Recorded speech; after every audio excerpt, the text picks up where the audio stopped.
Thank you. Thank you for having me. It's really intimidating to be the first speaker, actually.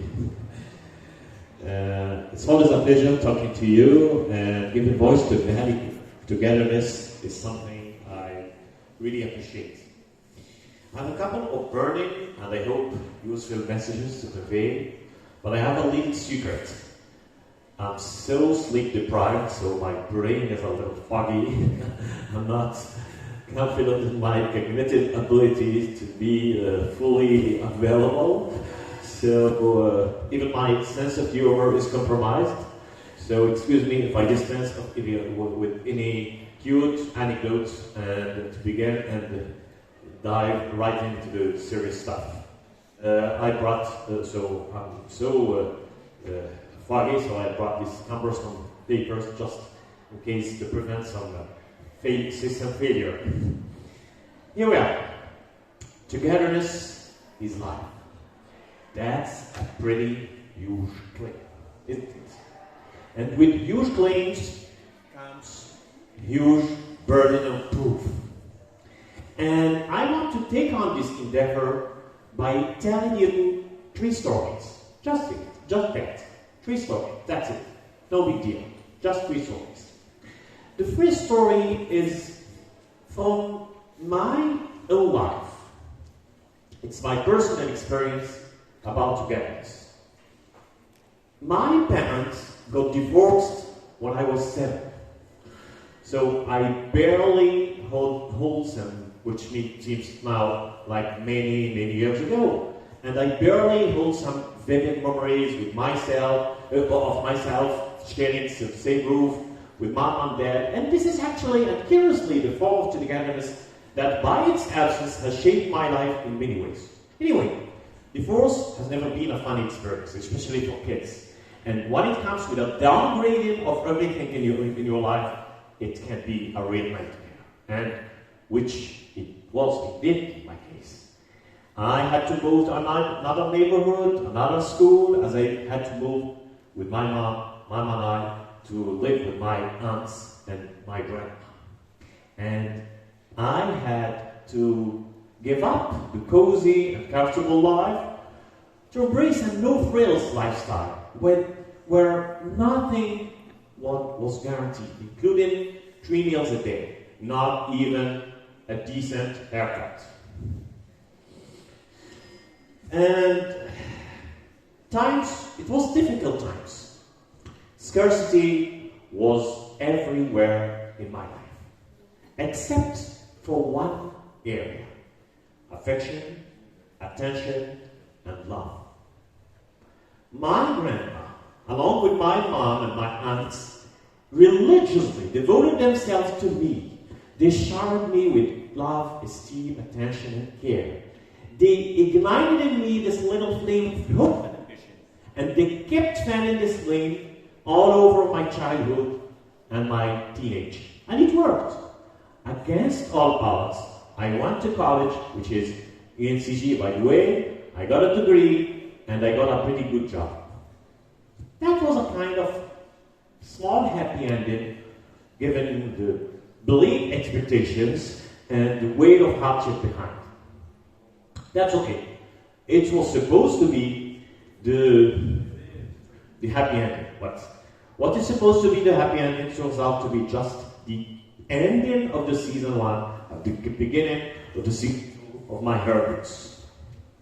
By a combination of misfortune and stupidity, I found myself stuck in a toxic job. You know, that awful and evil workplace that steals life from you when you feel crippled by the manacle of duty and suffering. I was suffering day in, day out. But I didn't have any courage or even idea to what to do. I couldn't quit because I have a family to fend off. I have no idea about what I'm supposed to do. I was about to give up. I was about to admit that I'm not meant for true happiness. Then she came.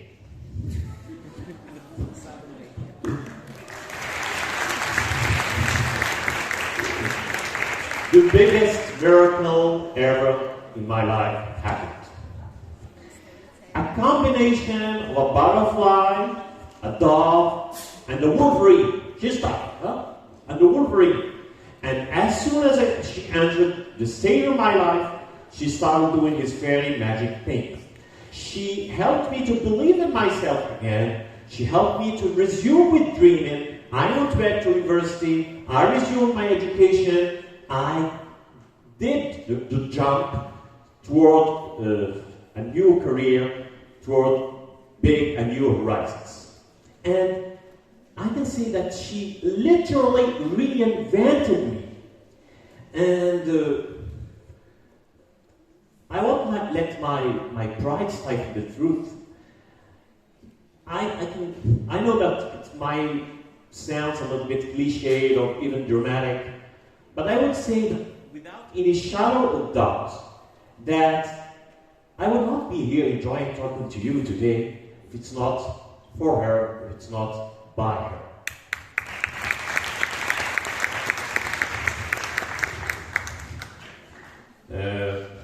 Of course, we have the most common, regular couple's life you can imagine. We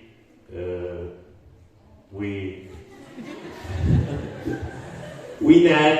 I do nag a lot, actually. Huh? I do nag. We bicker with each other almost very often, almost daily, and we have our fair share of conflict, difficult moments. Good things go ups and downs, but as long as we know that we can count on each other, those arguments don't take a toll on our lives, and that keeps the magic of togetherness running in my life. That was my first experience with togetherness. Of course, you don't have the right to be impressed by. You can just say that I'm just a bad man trying to to deal with his midlife crisis, reframing his life backward in an epic fashion. You might be right. You know, hindsight has never been an accurate way to see things, and as the saying goes, it's never too late to have a happy childhood. But, you know, it's not about me. Brace yourself. It's not about me. It's about human nature. It's about the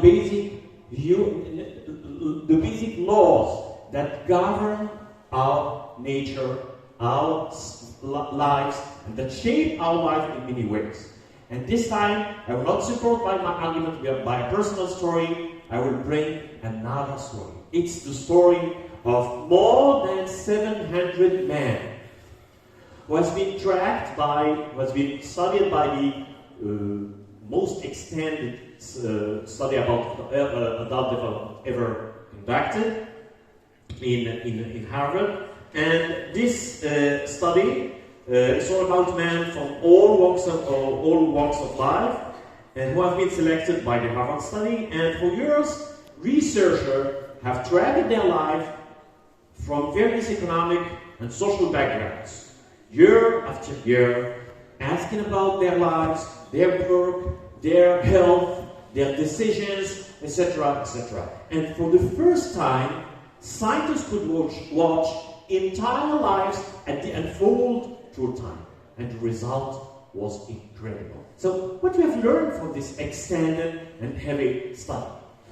Let me quote the fourth director of the study, who clearly said, the clearest message that we get from this 70-year study is this: only good relationships keep us happier and healthier.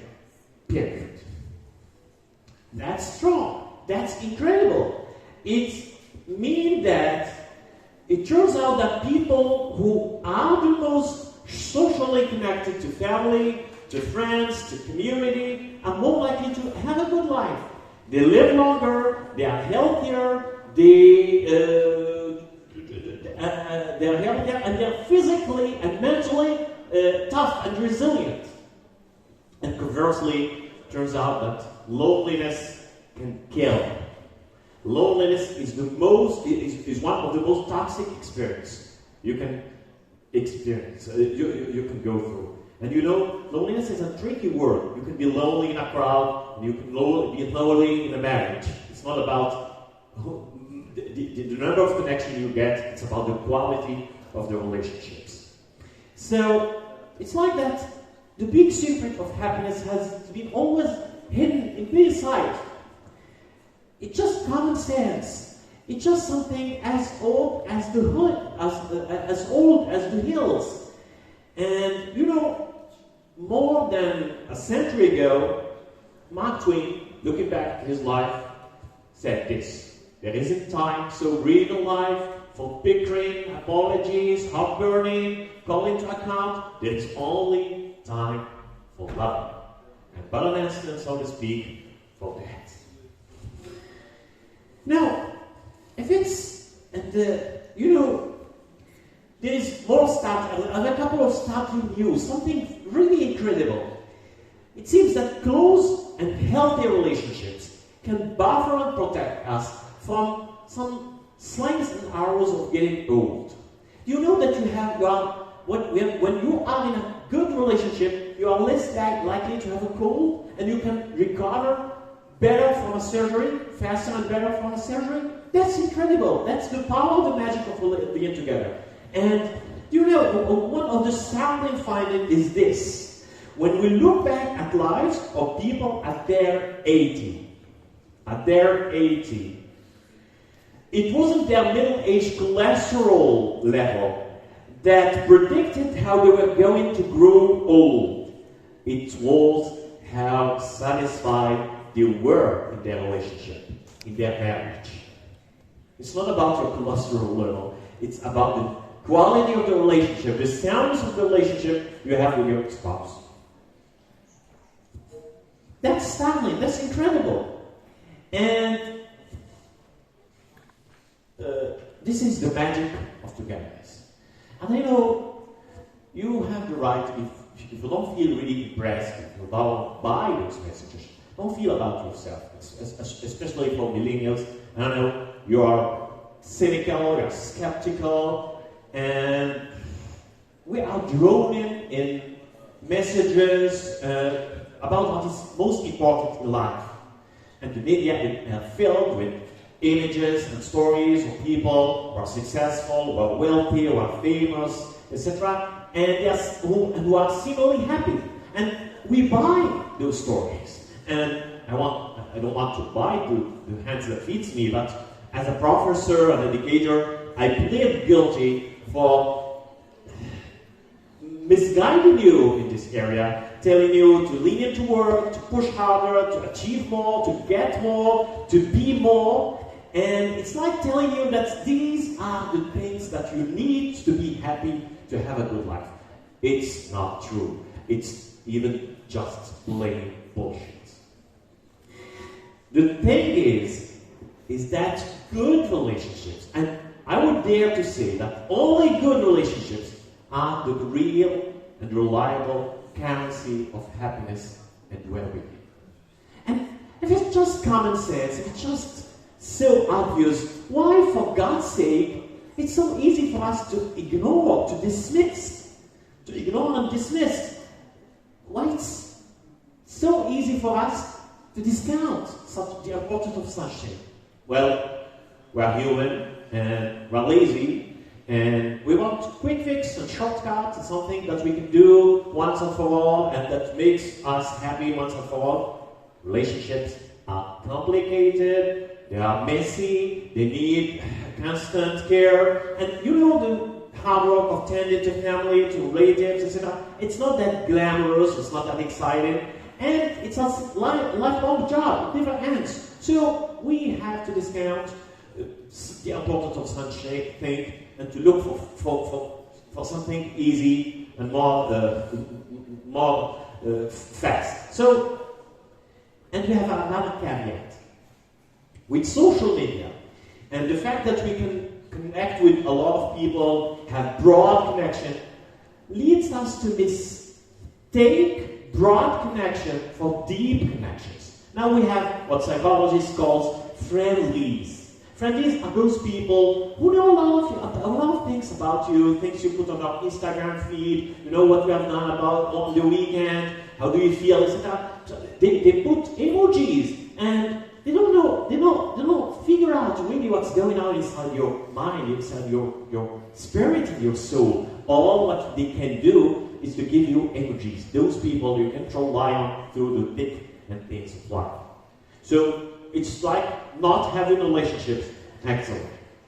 So what about you now? And this leads us to the third story. I promised you 3 stories. The third story I want to share with you, it's not mine this time. It's not anyone else's story. It's yours. It's your story you're about to write. And let me ask you a question. If you were going to invest now in your future best self, where will you put your time and your energy? There is a lot of questions out there. There are a lot of answers out there. And for those who didn't know the right one, now you do. Thank you for attention.